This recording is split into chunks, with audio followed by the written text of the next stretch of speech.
post melon এজন বিশ্ব স্বীকৃত শিল্পী আৰু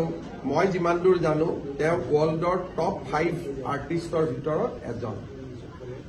অসমত আগতে কেতিয়াও গ্লোবেল আৰ্টিষ্ট অহা নাছিল যাৰ নেকি যিখন আজি যেনেকৈ অসমত পোষ্ট মেলনে পাৰফৰ্ম কৰিব আমেৰিকা ইউকে মানে পৃথিৱীৰ সকলো ৰাষ্ট্ৰতে আজি অহাকালি ইয়াৰ বিষয়ে সৰু নিউজ এটা হ'লে ওলাব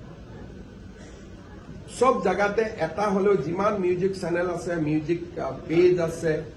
তাত অকণমান হলেও গুৱাহাটীৰ নামটো ওলাব যে পোষ্ট মেলনে আজি গুৱাহাটীত পাৰফৰ্ম কৰিছে আজি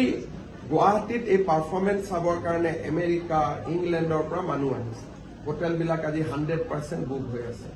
ই ইকনমিটো সহায় কৰে আৰু অসম চৰকাৰেও ইয়াত কোনো আৰ্থিক অৰিহণা যোগোৱা নাই কিছুমানে লিখি আছে 30 কোটি দিছে 20 কোটি দিছে অসম চৰকাৰে 1 টকাও আমি আগবঢ়াব নালাগে যদিও মই 1 কোটি টকা থৈছো কিবা কাৰণত দিব লাগে বুলি কিন্তু মই চেষ্টা কৰিম যাতে সেইটোও দিব নালাগে মানে আমাৰ যাতে কোনো এক্সপেন্ডিচাৰ নাথাকে তেখেতে আহি ইয়াত পাৰফৰ্ম কৰাৰ লগে লগে ইমান দিন যেটো শিলঙৰ এডভান্টেজ আছিল আমাৰ ইয়াৰ ল'ৰা ছোৱালী শিলঙত গৈছিলে শিলঙৰ লগতে এতিয়া গুৱাহাটীও ডেভেলপ হ'ব as a platform for global artist আজিৰ দিনটো সেই ফালৰ পৰা অসমৰ বাবে এটা গুৰুত্বপূৰ্ণ দিন কিন্তু মোৰ এজ 56 মই পোষ্ট মেলন মানে কি মই ভালকৈ বুজিও নাপাওঁ ডিউ ৰেছপেক্ট টু হিম পৰহি দিনাখন মই ইউটিউবত চাইছিলো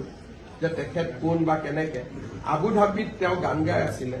আৰু ইমান ক্ৰাউড ভাবিব নোৱাৰে গতিকে ডেফিনেটলি গুৱাহাটীত কিবা এটা ভাল পাৰফৰ্মেন্স আজি হ'ব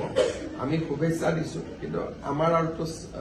মানে তেনেকুৱা শ্ব' চোৱাৰ কাৰণে আমাৰ বয়সো নাই গতিকে আমি চাব নাযাওঁ কিন্তু বাকি আমাৰ ইয়ং জেনেৰেশ্যনৰ ল'ৰা ছোৱালী আজি ডেফিনেটলি যাব